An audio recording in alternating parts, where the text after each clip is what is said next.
और आज विशेष नियुक्ति पत्र वितरण के संदर्भ में अपनी बातें कही थी, मुझे याद है।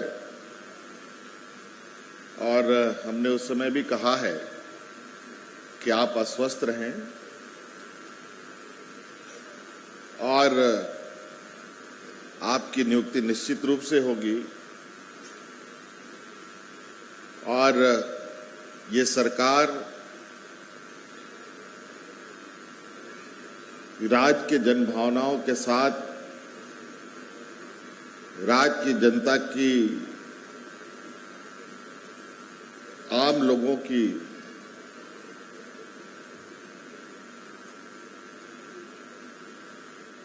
चिंताओं को ध्यान में रखते हुए काफी संवेदनशीलता के साथ अपना कार्य करती है।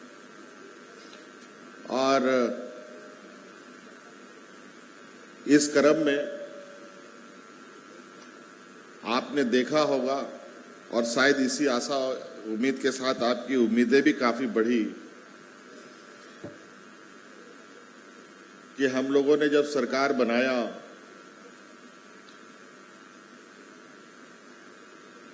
उस दिन से ही सरकार की कई चुनौतियां सामने आके खड़ी हो गई। कोरोना जैसा महामारी आया, सुखाड़ जैसी स्थिति उत्पन्न हुई। 2-2.5 साल तो हम लोग बहुत सारी चुनौतियों को हम लोगों ने देखा और साथ साथ में हमारे जो विपक्ष हैं वो आए दिन हमारे कामों में व्यवधान कैसे पड़े इसके नित्य योजनाएं बनाते रहते हैं। खैर कोई बात नहीं, उनको अपना काम करने दीजिए और हम अपना काम करते हैं। इसीलिए सरकार जो कहती है वो निश्चित रूप से करती भी है।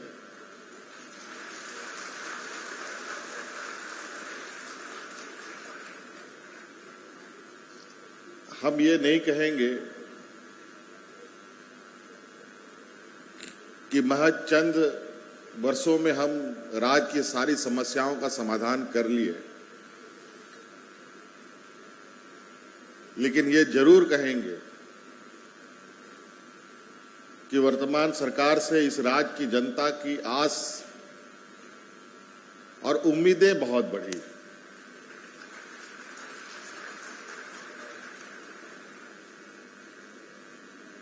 आज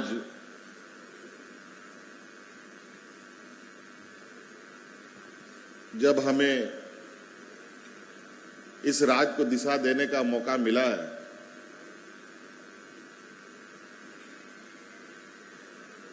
तो हमें पता है कि कहां कहां कैसे कैसे किन किन चीजों की जरूरत है।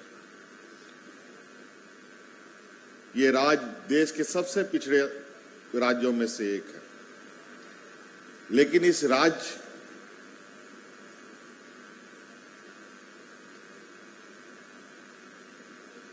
को पिछड़ा क्यों आज तक बना रहा, ये हमारे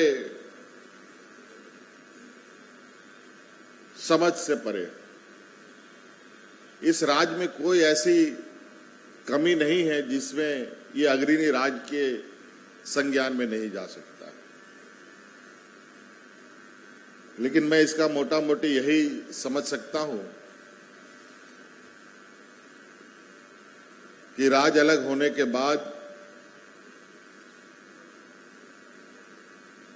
इस राज्य को जो दिशा देने की व्यवस्था रही है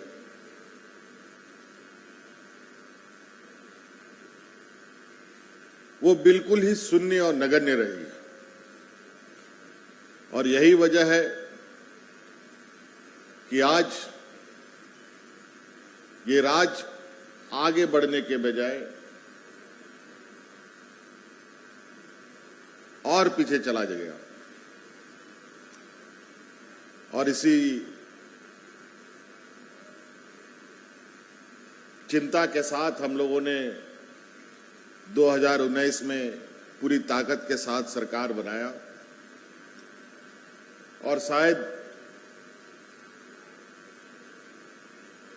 जो पीड़ा आप में था, ऐसी पीड़ा पूरे राज्य की थी। चारों तरफ लोगों का अपना संघर्षमय जीवन, पढ़े लिखे नौजवान से लेके खेती बाड़ी करने वाले, मजदूर, किसान, सबके लिए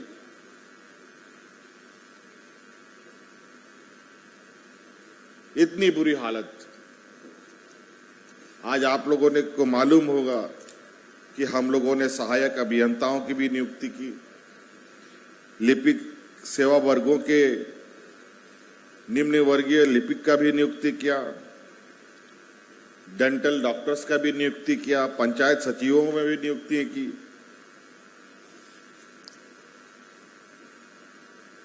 राजस्व विभाग में भी हम लोगों ने नियुक्तियां की, वित्त विभाग में भी कई नियुक्तियां हुई, शिक्षा विभाग में भी पहले कई नियुक्तियां हुई। लगभग 3,500 शिक्षकों की बहाली पहले ही हो चुकी है। गृह विभाग में भी नियुक्तियां हैं हम लोगों ने की, 100 से भी अधिक लोगों की। स्वास्थ्य विभाग में भी हम लोगों ने डॉक्टरों की नियुक्ति की, लगभग 500 के लगभग डॉक्टरों की नियुक्ति की। वहीं जानवरों के डॉक्टर का भी हम लोगों ने नियुक्ति किया, जो लगभग 50 की संख्या थी।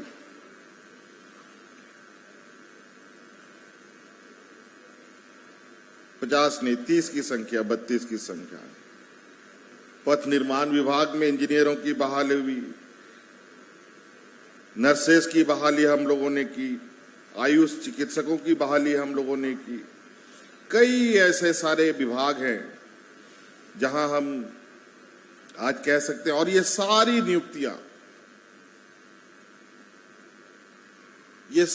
नियुक्तियां हम लोगों ने 1 साल में किया है।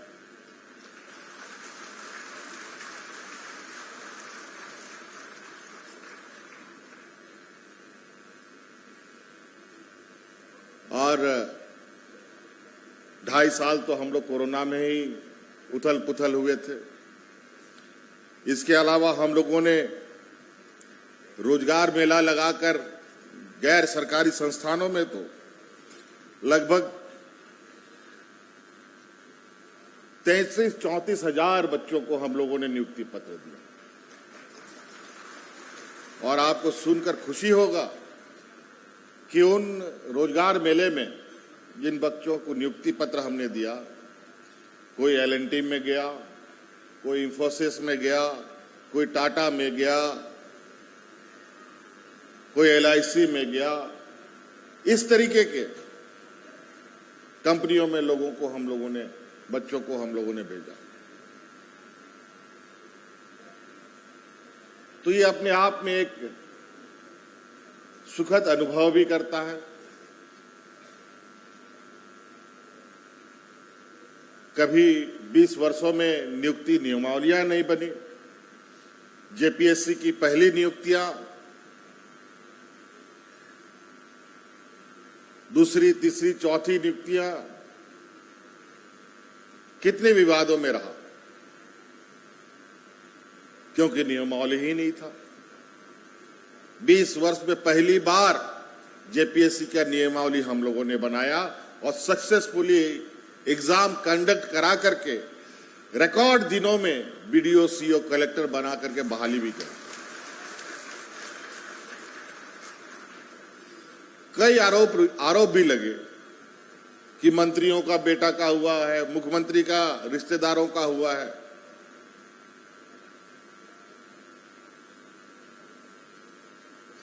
लेकिन मैं आपको बता दूं, ना मंत्री का ना मुख्यमंत्री के किसी का हुआ है।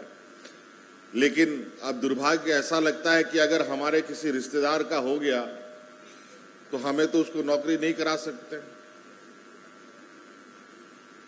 ये तो बड़ा चिंता का बात है इस आरोप का।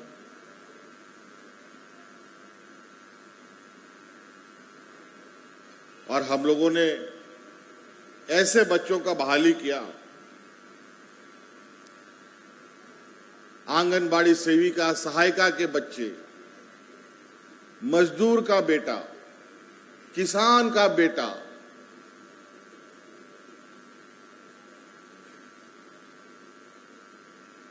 सेविका सहायिका के बच्चों का जेपीएससी के माध्यम से लगभग 33 बच्चों का नियुक्ति हुआ, जो आज बीपीएल कैटेगरी में आते थे और वो आज अपने राज्य की सेवा में लगे।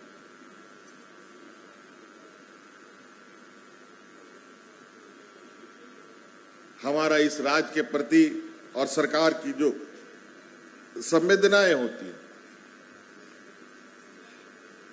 अपनी पूरी राज्य की जनता को कैसे हम विकास के कड़ियों में जोड़ें, पढ़े लिखे नौजवान उनके लिए, जो कम पढ़े लिखे जवान उनके लिए, जो नहीं पढ़े लिखे हैं उनके लिए, जो बूढ़ा बुजुर्ग हैं उनके लिए, जो विधवा है उनके लिए, जो विकलांग है उनके लिए, सभी के लिए कोई ना कोई हम लोगों ने रास्ता दिया।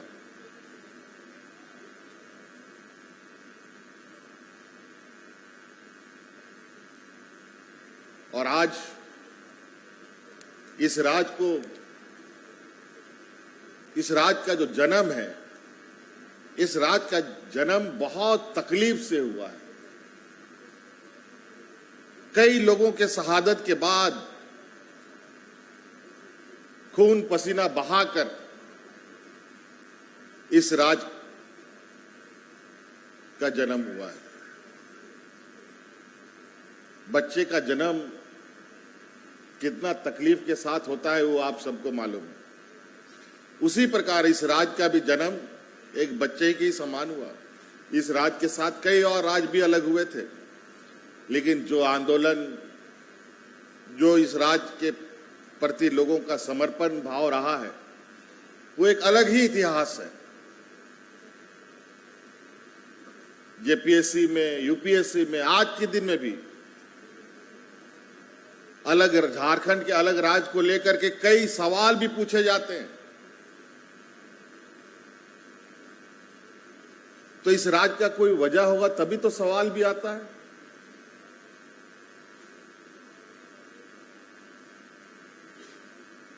और ये राज्य इतना समृद्ध राज्य हो सकता था, और हमारे पूर्वजों का इस बात का आभास था कि राज्य अलग होगा, राज्य के लोगों का सर्वांगीण विकास होगा। लेकिन दुर्भाग्य, जैसा स्कूल का प्रिंसिपल और हेडमास्टर रहेगा वैसा ही स्कूल चलेगा, तो वैसा ही ये राज्य का भी दशा हुआ।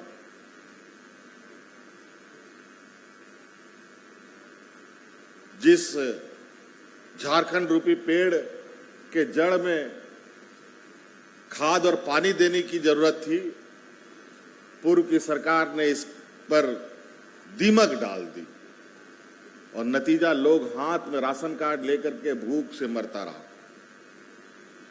रोजगार के लिए, अलग राज्य के लिए पलायन के लिए मजबूर हुए। और आज ऐसा क्या हो गया ये झारखंड रूपी पेड़ से? आज हमने उन दीमक को हटाकर खाद और पानी देना शुरू किया, जिसका नतीजा है कि आज हमारे इस राज्य के सभी 60 साल से अधिक बुजुर्गों को पेंशन मिलता है।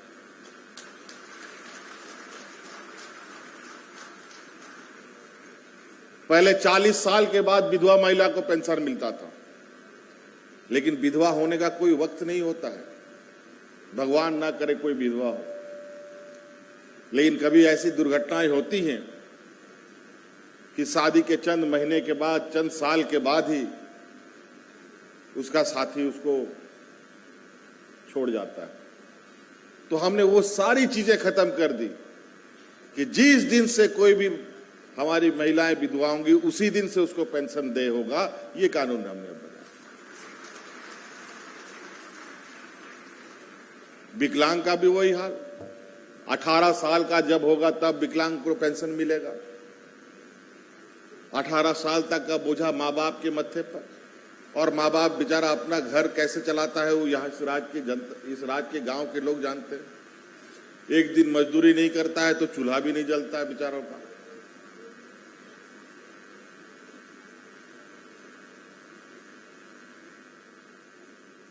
सामान्य जीवन, पूर्व की सरकार में जब जीवन सामान्य था तो लोग भूख से मरते थे। कोरोना जैसा महामारी इस राज्य में आया, पूरा देश दुनिया में आया,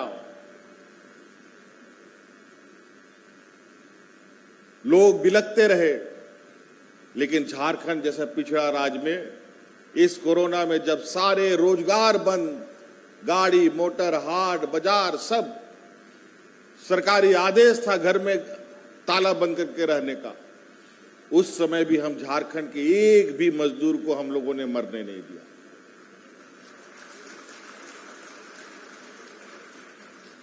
बेचारा इन मजदूरों को बचाने में हमारे दो मंत्री मारे गए। हाजी हुसैन अंसारी साहब, टाइगर जगन्नाथ महतो जी इसी कोरोना का शिकार हुआ।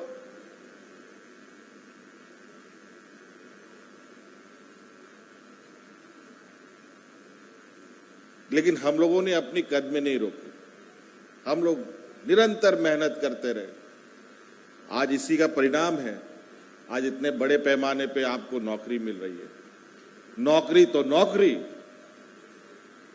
नौकरी के साथ आपका सामाजिक सुरक्षा का भी वादा हमने पुराना पेंशन दे करके पूरा किया।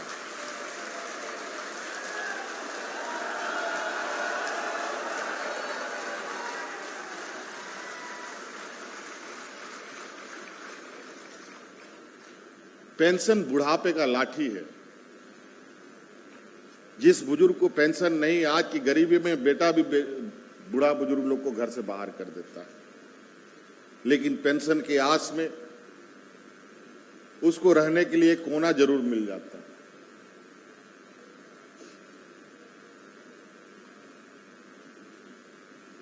इसी पिछड़े राज ने अपने इसी कार्यकाल में ऐसे ऐतिहासिक निर्णय लिए हैं जो देश में अलग पहचान इस राज्य को बना रहा है।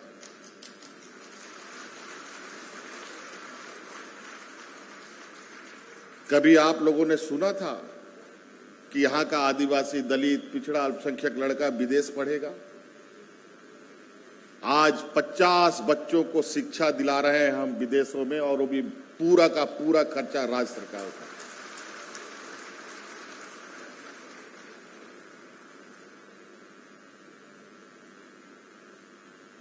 आज सरकार, हमारे कर्मचारी हो, आम नागरिक हो, सभी के लिए जब तक एक स्वस्थ वातावरण नहीं बनेगा तो स्वस्थ कार्यों को भी अंजाम देना बहुत कठिन है। बातें बहुत है शिक्षा के क्षेत्र में। आज हम लोग के अल्पसंख्यक कल्याण विभाग के तरफ से बना हुआ हॉस्टल, हजारों की संख्या में हम लोगों ने यहाँ हॉस्टल बनाए, लेकिन बनाने के बाद आज तक एक भी हॉस्टल में रंगाई पोताई नहीं हुआ। आज वो सभी हजारों की संख्या में जो छात्रावास हैं, वो सभी छात्रावास पूर्ण तरीके से जीर्णोद्धार हो रहे हैं, और जो नहीं हो पा रहे हैं उसको तोड़कर नया बनाया जा रहा है। स्कूलों के बारे में आपने सुना ही, हमारे पूर्व मंत्री जी ने बताया है। अभी वो कई जगह इसकी खबर आती है कि यहाँ थोड़ा ठीक पढ़ाई नहीं हो रहा है, हमारे विपक्ष के लोग तुरंत फेसबुक, ट्विटर में डाल देते हैं खबरों को, और मुझे मालूम है कि अभी पूरी तरीके से चीजों को बदलाव हम नहीं कर पाएंगे। इसमें हमें थोड़ा वक्त की आवश्यकता पड़ेगी, और निश्चित रूप से आज के दिन में जो प्रतिस्पर्धा का समय है, उसमें हमारे बच्चों को उसी स्तर की शिक्षा देने की आवश्यकता है जो वर्तमान वक्त के मांग है। उसी को लेकर आज ई गुरुजी का एक हम लोगों ने प्रोग्राम लॉन्च किया है।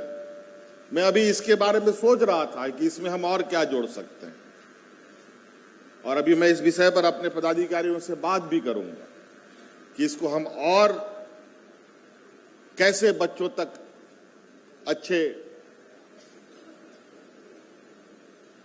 तरीके से इसको और हम पहुंचा सकते हैं। कुछ हमारे जहन में भी है।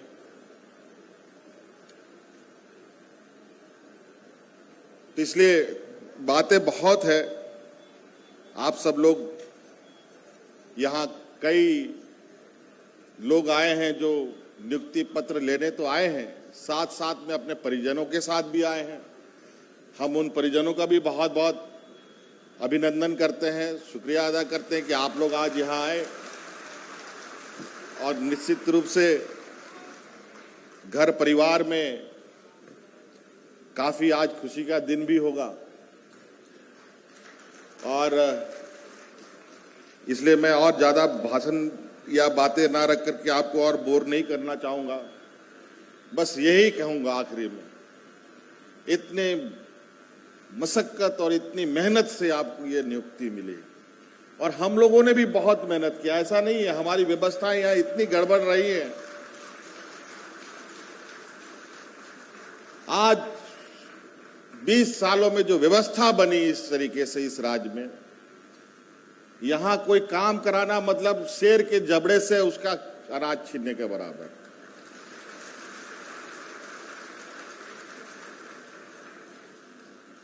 तो अब उस हमारी पीड़ा को भी समझिएगा।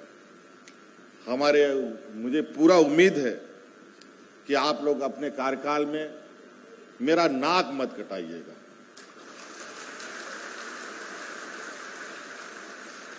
हम बहुत स्वाभिमानी आदमी हैं। मैं कहीं खड़ा होता हूं तो कभी सर झुका के नहीं खड़ा हुआ। मैं ऐसे परिवार से आता हूं जहां बिल्कुल सीना तान कर ईमानदारी से अपने कर्तव्यों का निर्वहन करता हूं, और यही वजह है कि कई चुनौतियां हमारे सामने आती हैं। कई लोग हमारे रास्ते पे कांटे बिछाते हैं, लेकिन मैं अभी आपके सामने ज्यों का त्यों खड़ा हूं।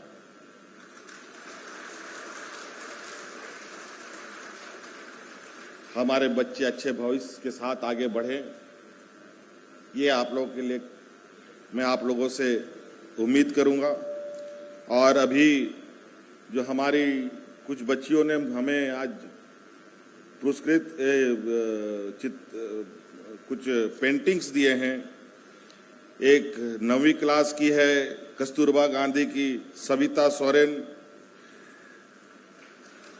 और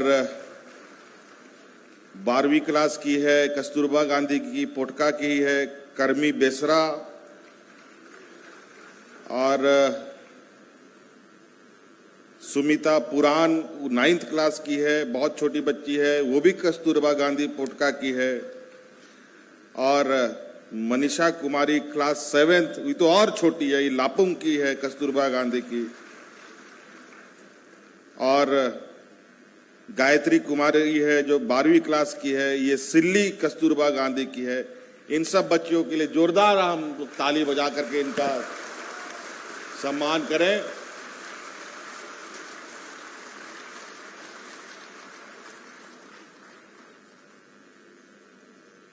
आजकल चित्रकार को लेकर, चित्रकला को लेकर के बहुत हम देख रहे हैं हमारे बच्चों में उत्सुकता है। बहुत खेल में, चित्रकारी में कई क्रिएटिविटी है। आप लोग शिक्षक के रूप में जाएंगे, आप किताबों के साथ साथ बच्चों के अंदर छुपी विलक्षण, जो उनके अंदर में जो एक छुपी हुई एक थर्ड सेंस होता है, उसको भी निखारने का आप लोग प्रयास करें। आज सरकार खेल की दिशा में भी खिलाड़ियों को प्रोत्साहित कर एक लंबी दूरी तय करने की दिशा में आगे बढ़ रही है। देश में पहली बार वुमेन्स एशियन चैंपियनशिप झारखंड में आयोजित हो रहा है। देश में पहली बार, ये छोटी बात नहीं है, और भी झारखंड जैसे पिछड़े राज्यों के लिए।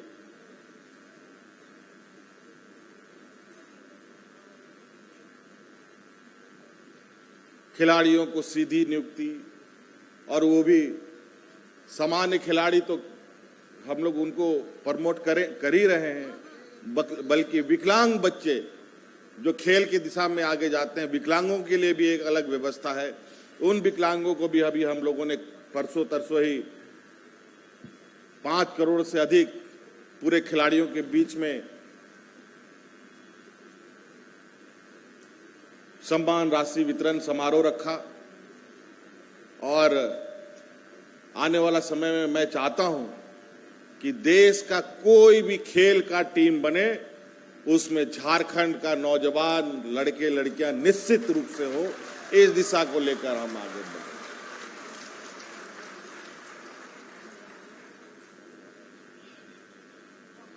तो इसमें हम अकेले, हम रास्ता दिखा सकते हैं। रास्ते में चलने का काम राज्य के लोगों को करना है, और उसमें प्रेरित करने के लिए आप सब लोगों को, हमारे कर्मचारियों का बहुत बड़ा भूमिका है। हमारे इस राज्य के लोग बहुत सीधे और सरल हैं, बेचारे बहुत कम बोलते हैं, लड़ाई झगड़ा नहीं करते। लेकिन कुछ लोग हैं देश के अंदर जो लड़ने झगड़ने में भी बहुत, खाली उसी में समय बिताता है लोग।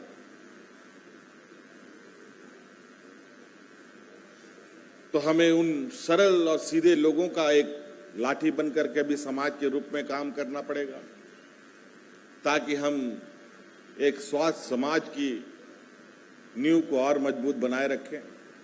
यही हमारी राज्य की ताकत है, यही हमारी देश की ताकत है। तो इसीलिए इन्हीं बातों के साथ पुनः आप सब लोग को मेरी ओर से बहुत बहुत बधाई, ढेरों सारी शुभकामनाएं। सबको जोहार।